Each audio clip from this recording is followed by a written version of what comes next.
Sir, I am thankful to the Honorable Minister and the UPA government for not bringing forward the bill in the form in which it was envisaged, formulated, and introduced in 2000, making a provision of bringing down the amendment's stake in banks to 33%.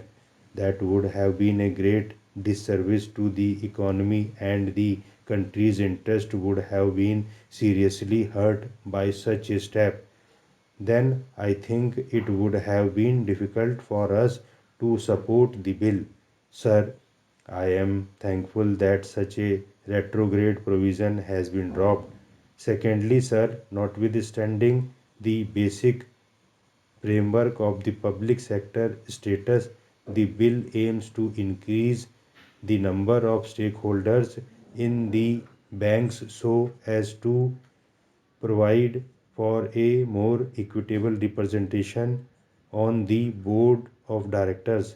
While welcoming this move, let me express some of my apprehensions, which though are not related to this bill entirely but have some bearing on the changing provision of the non-government directors in the bank's boards. The present position allows for representation of non-government stakeholder director on the basis of the stakeholding pattern, and in this process a director from the corporate sector may well find a place in the board of a bank.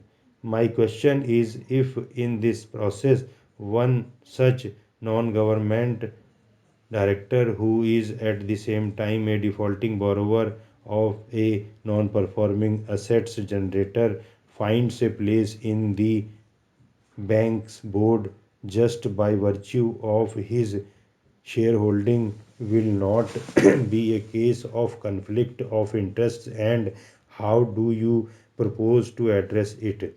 Now, there may be some provisions that banks do not lend to the directors, but in our given system, there are a number of cases of many flagship group of companies where one unit of that flagship company generates non-performing assets and the other unit goes on enjoying the credit from the same bank. Such kind of cases are plenty. So I think these issues require to be appropriately addressed by the central government while framing rules, etc. I may kindly be enlightened as to how these will be addressed. Thirdly, sir, I think the government must also take a serious view about this kind of possibility and stop further divestment in government shares in the banks and frame appropriate rules to prevent such situations of conflict of interests. Sir, our banking system supports around 50% of our GDP, which is way behind not only the developed countries but also many of the developing countries. This kind of situation warrants wide expansion of the banking system and banking network to a vast section of our population who are mostly the victims of unscrupulous money lending system. This requires that the banking system and the network must invade the remotest rural segment of this country to replace this unscrupulous money lending system. This needs a reorientation of the policy relating to the interest rates applicable to different segments of the economy, different stakeholders in the economy, like large scale sectors, small scale and tiny sectors, agriculture, and other rural occupations. I don't know exactly how does it sound technically viable, particularly when various stalwarts are sitting before me. I am not confident about it. I am just expressing myself. I do not know what are the technical difficulties in operating this kind of a differential interest rate regime.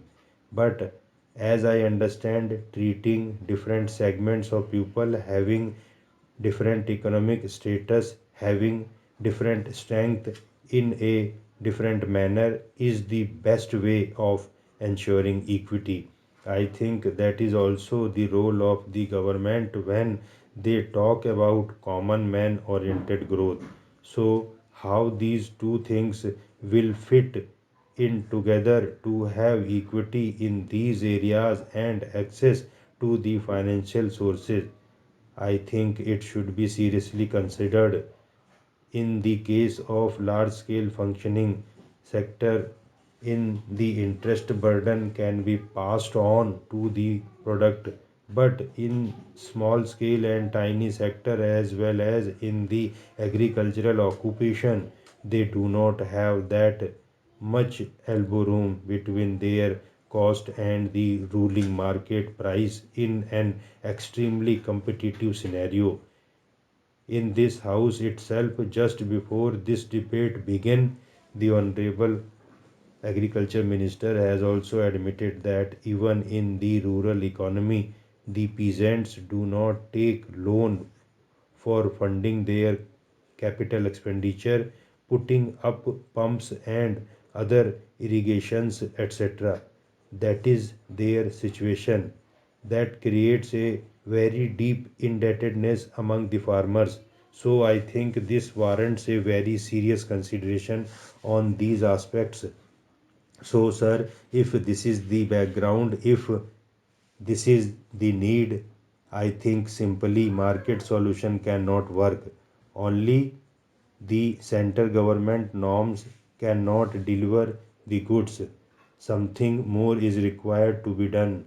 How should we do it in this framework is the basic question for maintaining the industrial development of the country.